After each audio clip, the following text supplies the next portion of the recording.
നമസ്കാരം. മലയാളി വാർത്തയിലേക്ക് സ്വാഗതം. കേന്ദ്ര സഹമന്ത്രി സുരേഷ് ഗോപി മാധ്യമങ്ങളോട് രൂക്ഷമായി പ്രതികരിച്ചിരിക്കുകയാണ്.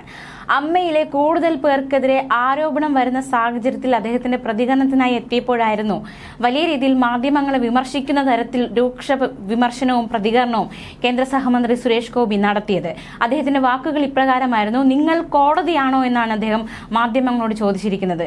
ഈ വിഷയത്തിൽ കോടതി പറയുമെന്ന പ്രതികരണവും അദ്ദേഹം നടത്തിയിരിക്കുന്നു. അമ്മയിൽ താൻ എത്ര കാലം ഉണ്ടായിരുന്നു എന്ന് അദ്ദേഹം മാധ്യമങ്ങളോട് ചോദിച്ചു. അമ്മയുമായി ബന്ധപ്പെട്ടുള്ള ചോദ്യങ്ങൾ അമ്മയിൽ നിന്നും ഇറങ്ങി വരുമ്പോൾ ചോദിക്കുക. എൻ്റെ ഓഫീസിൽ നിന്നും ഇറങ്ങി വരുമ്പോൾ എൻ്റെ ഓഫീസിനെ സംബന്ധിച്ച കാര്യങ്ങൾ ചോദിക്കണം. എൻ്റെ വീട്ടിൽ നിന്ന് ഇറങ്ങി വരുമ്പോൾ എൻ്റെ വീടിനെ സംബന്ധിച്ച കാര്യങ്ങൾ ചോദിക്കണമെന്നും സുരേഷ് ഗോപി പറഞ്ഞിരിക്കുന്നു. അമ്മ അസോസിയേഷനിൽ നിന്നും ഇറങ്ങി വരുമ്പോൾ അതുമായി ബന്ധപ്പെട്ടുള്ള ചോദ്യങ്ങൾ ചോദിക്കണം എന്ന ഒരു മുന്നറിയിപ്പ്, താക്കീതാണ് സുരേഷ് ഗോപി മാധ്യമങ്ങൾക്ക് നൽകിയിരിക്കുന്നത്. താരങ്ങൾക്കെതിരെ വരുന്ന വെളിപ്പെടുത്തലുകളും ആ ഒരു വിഷയവുമായി ബന്ധപ്പെട്ട് സുരേഷ് ഗോപി വിമർശിച്ചിരിക്കുന്നത് ഈ വിഷയം മാധ്യമങ്ങൾക്ക് ഒരു തീറ്റ മാത്രം എന്നാണ്. മാധ്യമങ്ങൾക്ക് ഇതൊരു തീറ്റയാണ്.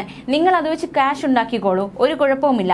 പക്ഷേ ഒരു വലിയ സംവിധാനത്തെ തകിടം മറിക്കുകയാണ് നിങ്ങൾ ചെയ്യുന്നതെന്നും കേന്ദ്രമന്ത്രി വിമർശിച്ചു. ഈ വിഷയങ്ങൾ കോടതിയിൽ ഉള്ളതാണ്. കോടതിക്ക് യുക്തിയുണ്ട്, കോടതിക്ക് ബുദ്ധിയുണ്ട്. കോടതി തീരുമാനമെടുക്കും. സർക്കാർ അത് കോടതിയിൽ കൊണ്ടുചെന്നാൽ കോടതി അത് എടുക്കും. മാധ്യമങ്ങൾ ആടിനെ തമ്മി തല്ലിച്ച് ചോര കുടിക്കുകയാണ് എന്നും സുരേഷ് ഗോപി കുറ്റപ്പെടുത്തുകയുണ്ടായി. നിങ്ങളൊരു സമൂഹത്തിന്റെ മാനസികാവസ്ഥയെ വഴിതെറ്റിച്ച് വിടുകയാണ്. പരാതി ആരോപണ രൂപത്തിലാണ് നിൽക്കുന്നത്. നിങ്ങൾ ജനങ്ങളോട് എന്താണ് പറയുന്നത്? നിങ്ങൾ കോടതിയാണോ? കോടതി പറയും, കോടതി തീരുമാനിക്കും എന്നായിരുന്നു സുരേഷ് ഗോപിയുടെ പ്രതികരണം. എന്തായാലും വളരെ രൂക്ഷമായിട്ടാണ് അദ്ദേഹം മാധ്യമങ്ങളോട് പ്രതികരിച്ചിരിക്കുന്നത്. ഈ ഒരു വിഷയത്തിൽ മാധ്യമങ്ങളെ വളരെ രീതിയിൽ അദ്ദേഹം കുറ്റപ്പെടുത്തി. അതേസമയം നേതൃത്വത്തിനെതിരെയുള്ള ആരോപണങ്ങളിൽ ആകെ ഉലഞ്ഞിരിക്കുകയാണ് അമ്മ ഇന്ന് ചേരാനെന്ന എക്സിക്യൂട്ടീവ് കമ്മിറ്റി യോഗം മാറ്റിവെച്ചിരിക്കുകയാണ്. മീറ്റിംഗ് മാറ്റിവെക്കുന്നതിന് കാരണമായി പറയുന്നത് അമ്മ പ്രസിഡന്റിന്റെ അസൗകര്യമാണ്. പക്ഷെ ഇപ്പോഴത്തെ അവസ്ഥയിൽ യോഗം ചേർന്നാൽ സ്ഥിതി സ്ഫോടനാത്മകമാകും എന്ന ഒരു വിലയിരുത്തൽ കൂടി കാരണമാണ് എന്നൊരു സൂചന കിട്ടുന്നുണ്ട്. ജനറൽ സെക്രട്ടറി സിദ്ദിഖ് സ്ഥാനം ഒഴിഞ്ഞപ്പോൾ ചുമതല കൈമാറേണ്ട ജോയിന്റ് സെക്രട്ടറി ബാബുരാജും ആരോപണ നിഴലിലാണ്.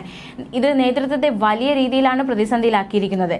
ഇപ്പോഴത്തെ സാഹചര്യത്തിൽ ഓൺലൈൻ യോഗം ചേരാനാണ് കൂടുതൽ സാധ്യത. പ്രതിച്ഛായയുള്ള വ്യക്തിയെ ജനറൽ സെക്രട്ടറി ആക്കണമെന്ന വാദം ശക്തമാകുന്നുണ്ട്.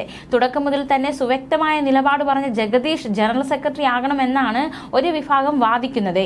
എന്നാൽ രണ്ടാം വരവിൽ ധാരാളം സിനിമകളുള്ള ജഗദീഷിന് സംഘടനാ പദവിയിൽ അത്ര താല്പര്യമില്ല. അമ്മ ആസ്ഥാനം എറണാകുളത്തായതിനാൽ അവിടെ എത്തി പ്രവർത്തിക്കണമെന്നതും ജഗദീഷിനെ സംബന്ധിച്ച് അസൗകര്യമാണ്. എന്തായാലും ആ സ്ഥാനത്തേക്ക് ഇനി ആര് വരും എന്നത് വലിയൊരു ചോദ്യം തന്നെയാണ്. ന്യൂസ് ഡെസ്ക് മലയാളി വാർത്ത.